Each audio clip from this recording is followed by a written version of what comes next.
নমস্কার বন্ধুরা, আজকে ভিডিওর বিষয় হলো আমরা কিভাবে ফার্ম শুরু করব ও কেমন ছাগল নিয়ে ফার্ম শুরু করা উচিত ও ফার্ম করার আগে কি কি বিষয়ে জানা খুবই জরুরি। তো বন্ধুরা, যারা যারা আমাদের চ্যানেলে নতুন তারা অবশ্যই চ্যানেলটিকে লাইক, শেয়ার ও সাবস্ক্রাইব করে নেবেন। বেশি বেশি করে শেয়ার করবেন, যাতে আমাদের এই ভিডিও দেখে কোনো নতুন খামারি ভাইয়ের কোনো যদি উপকৃত হতে পারে। তো বন্ধুরা, প্রথমে আমরা ফার্ম তৈরি করার চিন্তাভাবনা যখন নিব, তখন থেকে আমাদেরকে কিন্তু চিন্তাভাবনা নিতে হবে যে আমরা যে ছাগলগুলোকে নিয়ে আসবো সে ছাগলগুলো কী খাবে।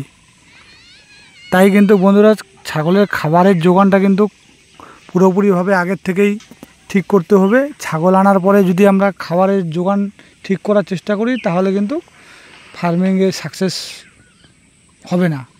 কারণ কি, ছাগলকে প্রচণ্ড খাওয়া লাগে, সেই সময় যদি আমরা খাওয়া দিতে না পারি, তাহলে ছাগলের শরীর কিন্তু ড্যামেজ হয়ে যাবে বা ঘাটতিতে পড়ে যাবে। সেই ঘাটতি কিন্তু উঠানো খুবই চাপ, খুবই দুষ্কর একটা জিনিস ওটাকে ঠিক করা। তো বন্ধুরা, এর জন্যই কিন্তু ছাগল ফার্মে আনার আগে আমাদেরকে আগে ফার্মের ছাগলের খাবারের ব্যবস্থাটা করতে হবে। তারপর 2 নম্বর কথা হলো ঘর। তো বন্ধুরা, ছাগল বেশিরভাগ কিন্তু মাচাতেই থাকতে পছন্দ করে। তো যেই জায়গাটা আমরা ছাগলের ঘরটা বানাবো, সেখানে কিন্তু মাচাটা দেওয়া অবশ্যই জরুরি। আর মাচাটা ম্যাক্সিমাম 4 ফিট উপরে দিলে খুবই ভালো হয়। তাহলে নিচে যে মলমূত্র যেটা পড়ে সেটা কিন্তু পরিষ্কার করতে আমাদের খুবই সুবিধা হবে। তার জন্য মাচাটা কিন্তু 4 ফিট উপরে দিলেই ভালো। তার উপরে আর যত উপরে দেবেন অত ভালো, ম্যাক্সিমাম 4 ফিট দেওয়া জরুরি।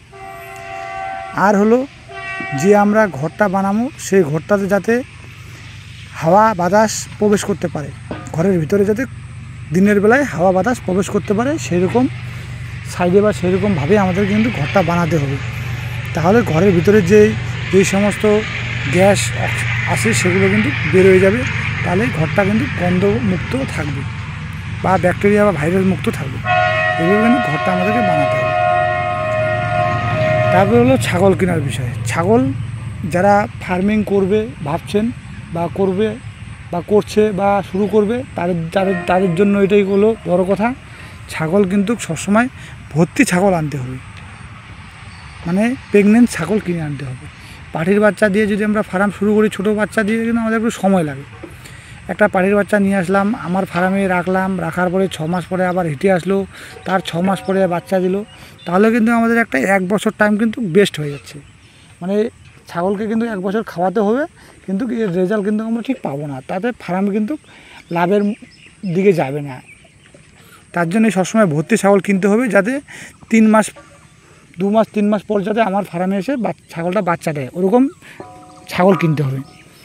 আর ছাগল কেনার সময় অবশ্যই জেনে নেওয়া উচিত যে ছাগলের ভ্যাকসিনেশন করা আছে, ওর ডেট কত তারিখ পর্যন্ত লাস্ট ডেট আছে, বা ভ্যাকসিনেশন করা আছে কি নাই, কৃমির ওষুধ দেওয়া হয়েছে কি না।